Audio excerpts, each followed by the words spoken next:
আমার নাম সঙ্গীতা। আমি ভীষণ সুন্দরী ছিলাম দেখতে। বিয়ের আগে সবাই আমাকে বলতো, "তুই তো ভীষণ সুন্দরী দেখতে। তাই তোকে তো তোর বর মাথায় বসিয়ে রাখবে এবং অনেক ভালোবাসা দিবে।" কিন্তু আপনারা গল্পের মাধ্যমেই জানতে পারবেন যে এই কথাটার মধ্যে কতটা সত্যি লুকিয়ে রয়েছে। এখন আমার বয়স 25 বছর। প্রত্যেকদিন সকালে বরের বাড়ি ফেরার আগেই আমি নিজেকে একটা ঘরের মধ্যে বন্দি করে নিতাম। আমার বর তো আমাকে ভীষণ ভালোবাসতো। তাহলে আমি কেন নিজে থেকে বরের বাড়ি ফেরার আগেই নিজেকেই একটা ঘরের মধ্যে বন্দি করতাম? এর সত্যিটা জানার পরে আপনারাও চমকে উঠবেন। আপনারাও আশ্চর্য হবেন এটা শুনে যে কিছু কিছু মানুষ টাকার জন্য কতটা নিম্নতম কাজ করতে পারে। এই জন্যই বলে কোনো মানুষকে কখনো ঠকাতে নেই, কারণ সে যখন কাউকে ঠকায় তখন সে নিজেও একদিন ঠকে যায়। আমার বরের সঙ্গেও ঠিক এই রকম কিছু একটা হয়েছিল। আমার বিয়ে হতে সবাই ৫ বছর হয়েছিল। আমি বরের সঙ্গে শহরে থাকতাম। কারণ আমার বর একজন অনেক বড় ইনভেস্টর ছিল। সে কোটি কোটি টাকার বিজনেস করত। কিন্তু তাও জানি না কেন সে সবসময় টাকা টাকা করত। কোটি কোটি টাকার ব্যবসা করার পরেও সে সবসময় বলতো তার কাছে নাকি টাকা নেই। সে আরও টাকা ইনকাম করতে চায়। সে আরও কোটি কোটি টাকা নিজের ব্যবসায় ইনভেস্ট করতে চায়। আমার বর খুব ভালো মানুষ ছিল। সে একদম সুস্থ সবল ও শারীরিক দিক দিয়ে ফিট ছিল। একদিন রাত্রিবেলা ১২টার সময় সে যখন বাড়ি ফিরে এলো, তখন দেখলাম সে খুঁড়িয়ে খুঁড়িয়ে হাঁটছে। আমি তখন বরকে জিজ্ঞেস করেছিলাম, সে এইভাবে খুঁড়িয়ে খুঁড়িয়ে কেন হাঁটছে? তখন বর আমাকে বলেছিল তার পায়ে নাকি চোট লেগেছে। সে তো কোনো রকম বাহানা করে কথাটাকে ঘুরিয়েছিল। আমার বর তার একজন পুরাতন বন্ধুর সঙ্গে শেয়ারে ব্যবসা করত। সেই সময় তো সব কিছু একদম ঠিক ছিল।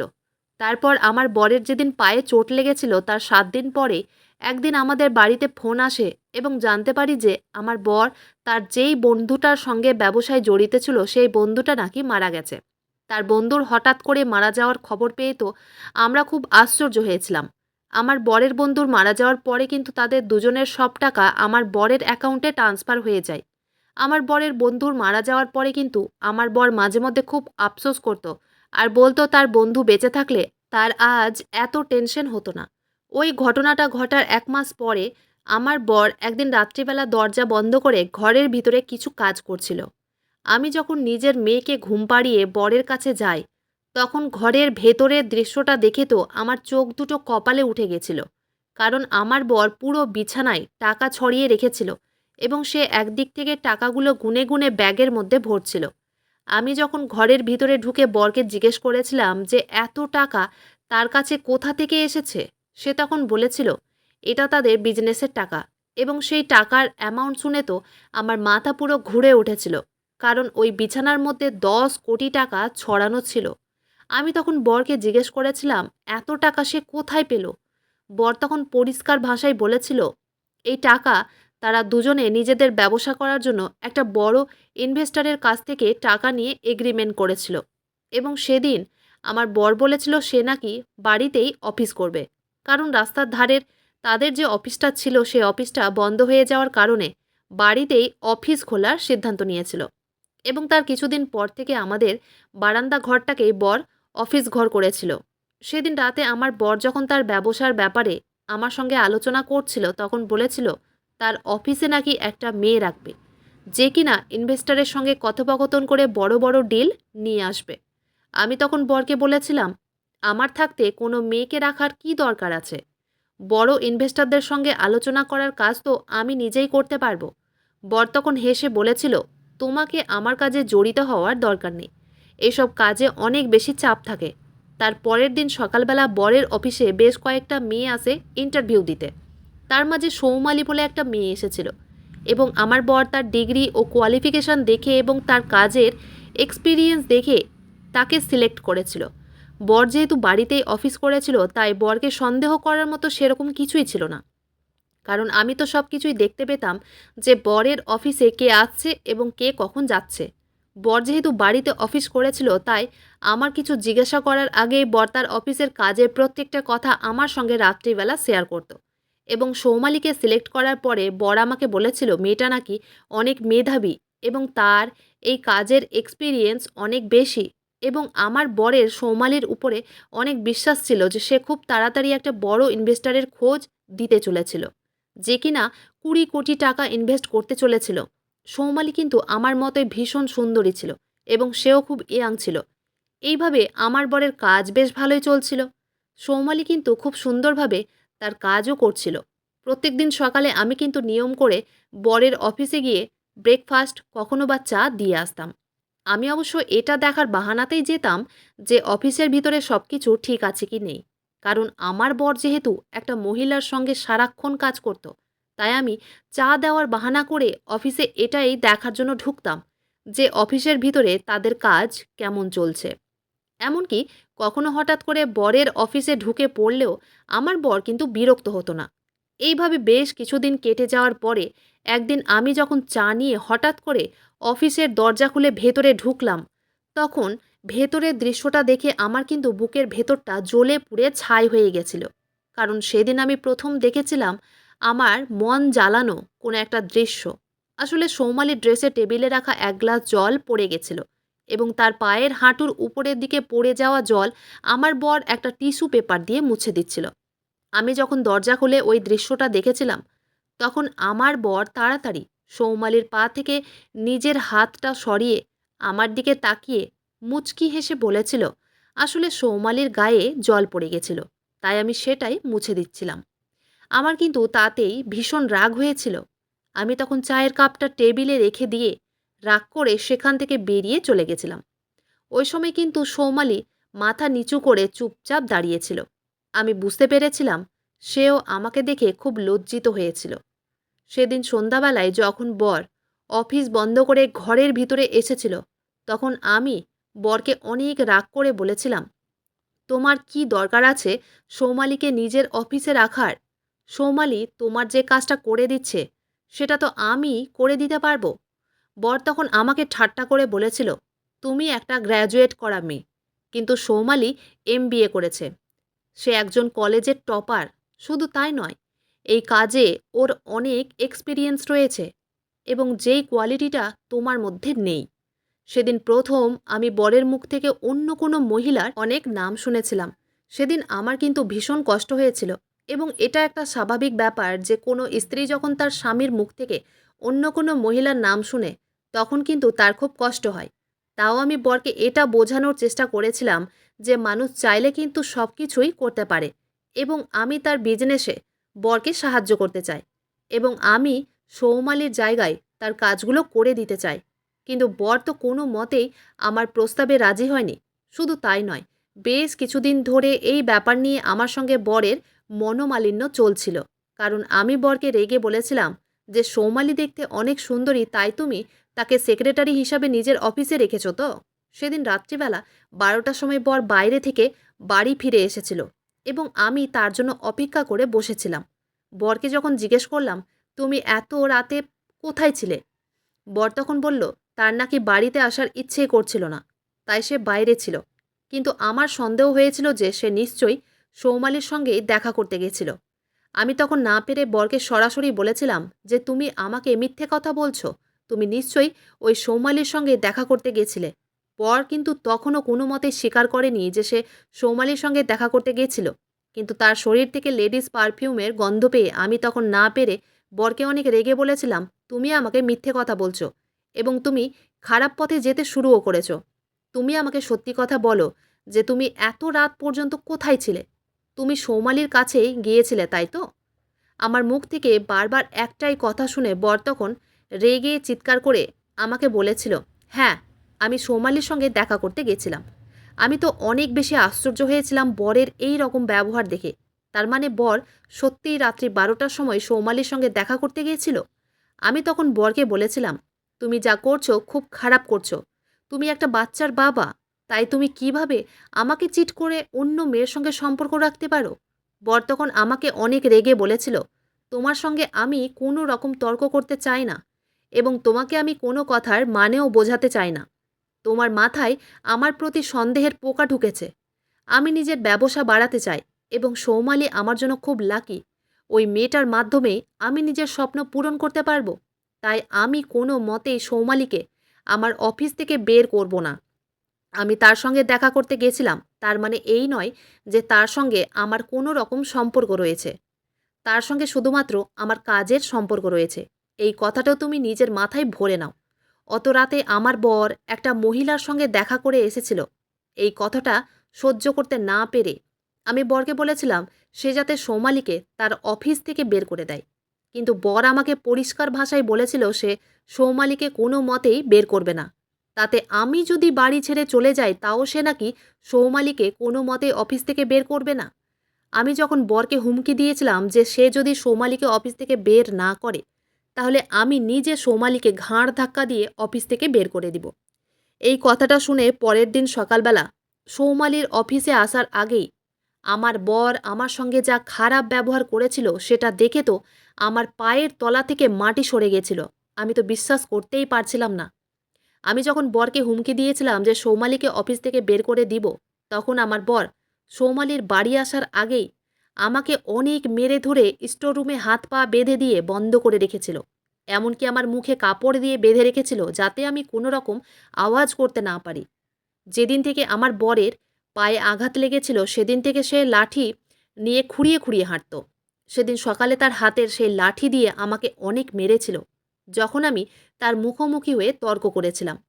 এমনকি পরে জানতে পেরেছিলাম যে সেদিন সৌমালি যখন অফিসে এসেছিল এবং আমার বরকে আমার ব্যাপারে জিজ্ঞেস করেছিল, তখন আমার বর সৌমালিকে মিথ্যে কথা বলেছিল যে আমি নাকি বাড়িতে নেই, আমি নাকি বাবার বাড়িতে আছি। সেদিনের পর থেকে আমার বর প্রত্যেকদিন হাত পা ও মুখে কাপড় বেঁধে দিয়ে আমাকে স্টোর রুমে বন্ধ করে রাখত। কারণ আমি যেহেতু তাকে হুমকি দিয়েছিলাম যে সৌমালিকে তার অফিস থেকে বের করেই ছাড়ব। এইভাবে প্রায় 10 থেকে 12 দিন হয়ে যাওয়ার পরে সেদিন আমি যখন আধমরা অবস্থায় স্টোর রুমে পড়েছিলাম তখন বর আমার কাছে এসে বলেছিল, তুমি যদি আমার কাজের সঙ্গে একমত থাকতে তাহলে আমাকে প্রত্যেক দিন তোমার সঙ্গে এইরকম দুর্ব্যবহার করতে হতো না। তোমার এই রকম অবস্থা দেখে আমার খুব কষ্ট হচ্ছে। আমি তোমাকে কোনো কষ্ট দিতে চাই না, কিন্তু আমি বাধ্য হয়ে তোমার সঙ্গে এই রকম ব্যবহার করছি। আর এমনিতেও আমি তোমাকে কতবার বলেছি যে সৌমালির সঙ্গে শুধুমাত্র কাজের সম্পর্ক রয়েছে, আর কিচ্ছু নয়। আমি তোমাকে এই অবস্থায় বেশি দিন ফেলে রাখতে পারবো না। এই বলে বর যখন আমার মুখের কাপড়টা সরিয়ে দিল তখন আমি কাঁদতে কাঁদতে তার হাতে পায়ে ধরে বললাম, দয়া করে আমার হাত ও পায়ের বাঁধন খুলে দাও। আমি তোমার কোনো কাজে বাধার সৃষ্টি করব না। তুমি যেটা বলবে আমি সেটাই করব, কিন্তু আমাকে আর এইভাবে বেঁধে রেখো না। আমার বর তখন তাড়াতাড়ি আমার হাত ও পায়ের বাঁধন খুলে দিয়ে আমাকে জড়িয়ে ধরে বলল, আমি তোমাকে অনেক ভালোবাসি। আমি তো এই সব কিছু তোমাদের জন্যই করতে চাইছি, যাতে ভবিষ্যতে আমাদের টাকা পয়সার কোনো রকম অভাব না হয়। তাই তুমি আমার কাজে বাধার সৃষ্টি করো না। আমি তখন বরকে বললাম, তোমার সৌমালির সঙ্গে কোনো রকম সম্পর্ক নেই তো? বর তখন আমার মাথায় হাত রেখে বলল, তোমার দিব্যি আমার সৌমালির সঙ্গে কোনো রকম সম্পর্ক নেই। আমি শুধু তোমাকেই ভালোবাসি। সেদিনের পর থেকে আমি কিন্তু বর এবং সৌমালির উপরে কোনো রকম সন্দেহ করিনি।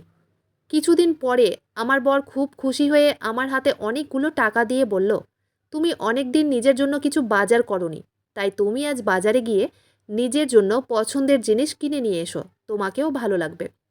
বর যখন আমার হাতে অনেকগুলো টাকা দিয়েছিল তখন আমি খুব খুশি হয়েছিলাম এবং ভেবেছিলাম বাইরে গিয়ে সবার জন্য কিছু না কিছু জিনিস বাজার করে নিয়ে আসব।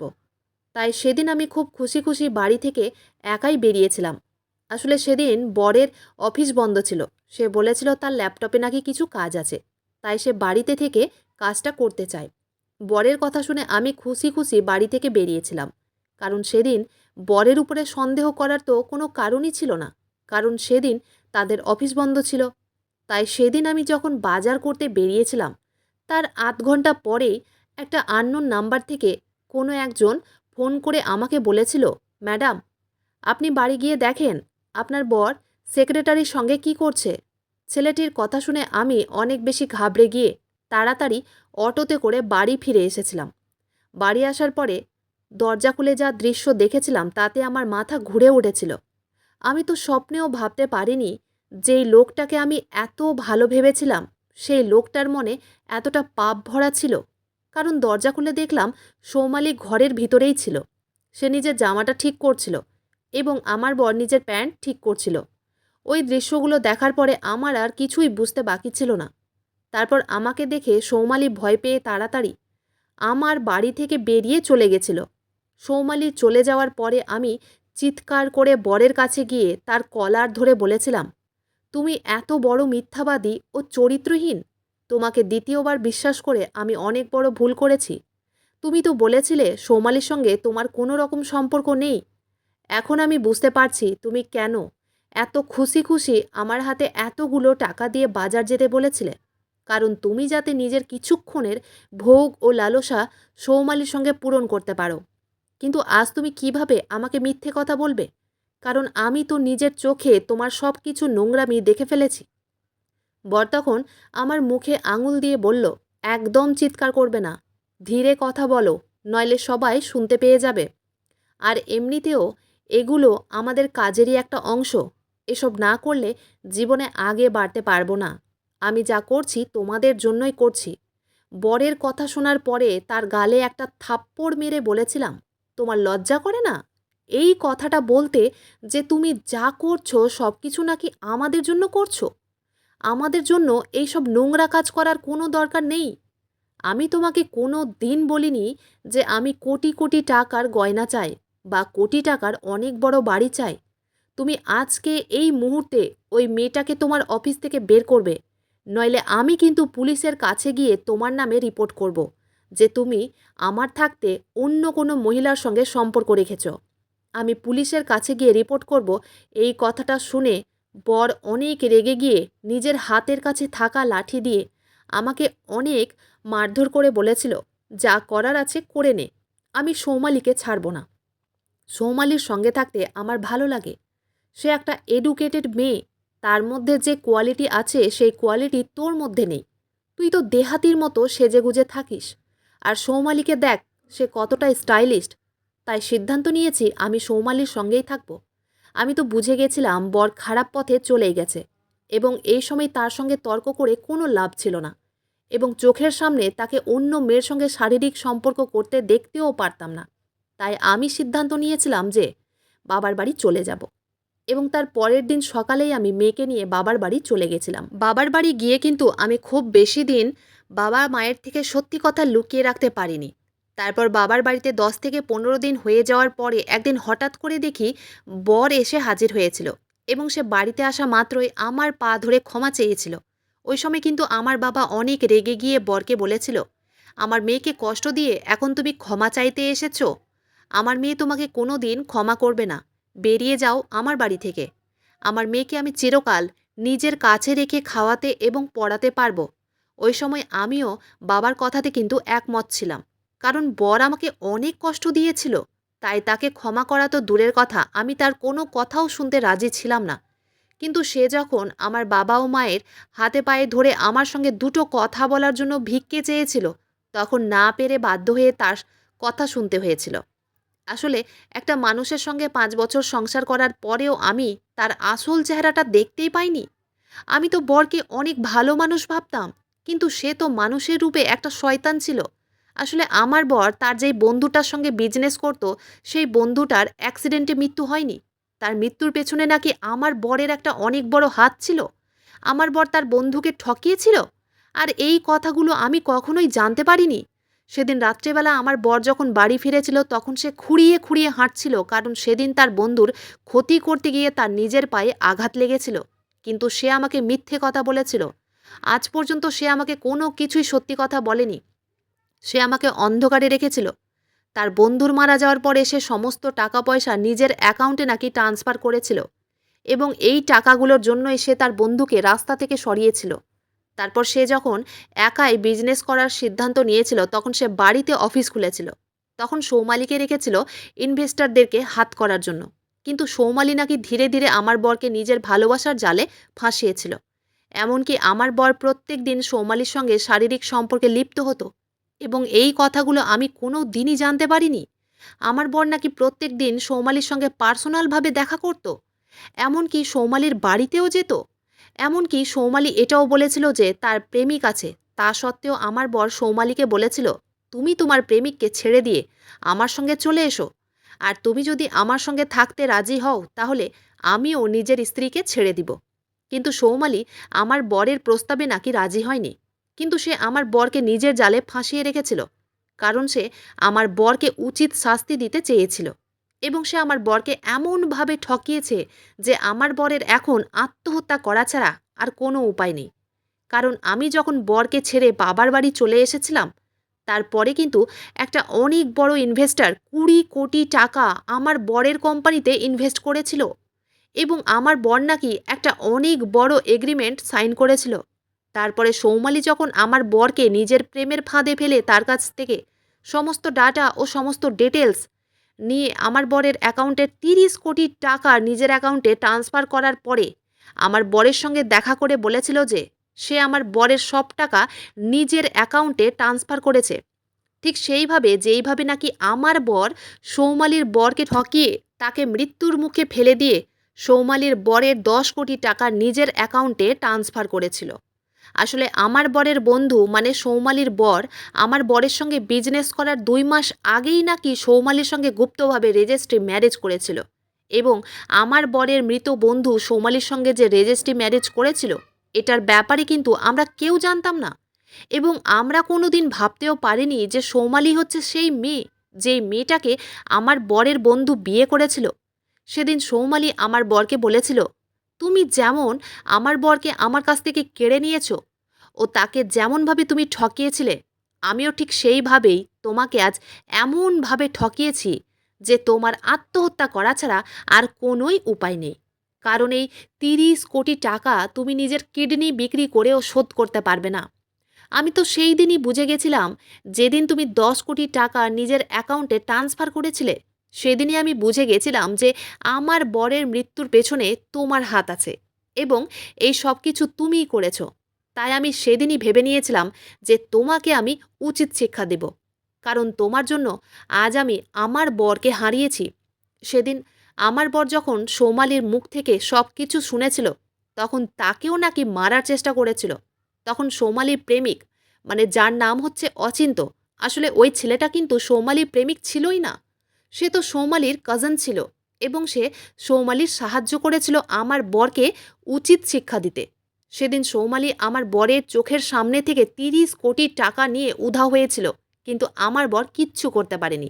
এমনকি সৌমালি আমার বরকে একটা ভিডিও দেখিয়েছিল, যেই ভিডিওতে আমার বর আমাকে ধরে অনেক মেরেছিল এবং সৌমালি বলেছিল সে নাকি এই ভিডিওটা পুলিশকে দিয়েছে।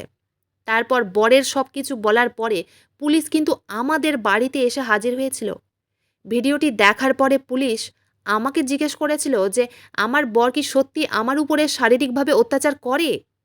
ওই সময় কিন্তু আমার বর আমাকে চোখে চোখে ইশারা করে বারণ করেছিল যাতে আমি সত্যি কথাগুলো না বলি, কিন্তু আমি সেদিন সব কিছু সত্যি কথা বলেছিলাম। আমার বর ওই সময় আমার পা ধরে ক্ষমা চেয়েছিল, কিন্তু আমি তাকে ক্ষমা করতে পারিনি, কারণ সে আমার সঙ্গে অনেক অন্যায় করেছিল। সে যেমন আমাকে ঠকিয়েছিল ঠিক সেও নিজে ঠকে গেছিল এবং তার বেঁচে থেকেও কোনো লাভ ছিল না, কারণ সে ওই 30 কোটি টাকা জীবনেও শোধ করতে পারতো না। তাই আমার বরকে জেল হয়েছিল। এখন সে জেলে বসে জেলের ভাত খাচ্ছে। বর তো আমাকে প্রথম থেকেই অন্ধকারে রেখেছিল, সে তো আমার সঙ্গে ভালোবাসার নাটক করেছিল। টাকার লোভে আমার বর যে ভেতর ভেতর কত কিছু দুর্নীতি করেছিল সেগুলো তো আমি কিছুই জানতাম না। আমি তো তাকে চোখ বন্ধ করে বিশ্বাস করতাম। এই জন্যই বলে যে যেমন কর্ম করবে সে ঠিক সেই রকমই ফল পাবে। আমি তো দেখতে শুনতে ভীষণ সুন্দরী ছিলাম, তা সত্ত্বেও আমার সঙ্গে এত খারাপ হয়েছিল। এই জন্যই বলে চেহারা সুন্দর হলেই যে ভাগ্য সুন্দর হবে এটা কিন্তু সঠিক কথা নয়। কার ভাগ্যে কী লেখা আছে সেটা তো ওপরবালাই জানে। এখন আমি আপাতত বাবার বাড়িতেই আছি এবং ভালো আছি। আমার বর টাকার লোভে অন্ধ হয়ে গেছিল, আজ টাকার জন্যই তার পুরো জীবনটাই নষ্ট হয়ে গেছে। এই জন্যই বলে অতিরিক্ত লোভ করা উচিত নয়। আজ আমার বরের সঙ্গে সেটাই হয়েছে, লোভে পাপ এবং পাপে মৃত্যু। বন্ধুরা, আজকের গল্পটি এখানেই শেষ করছি। গল্পতে কোনো ভুল ত্রুটি থাকলে ক্ষমা করে দেবেন। গল্পটি ভালো লাগলে অবশ্যই লাইক, শেয়ার, সাবস্ক্রাইব করতে ভুলবেন না। ধন্যবাদ।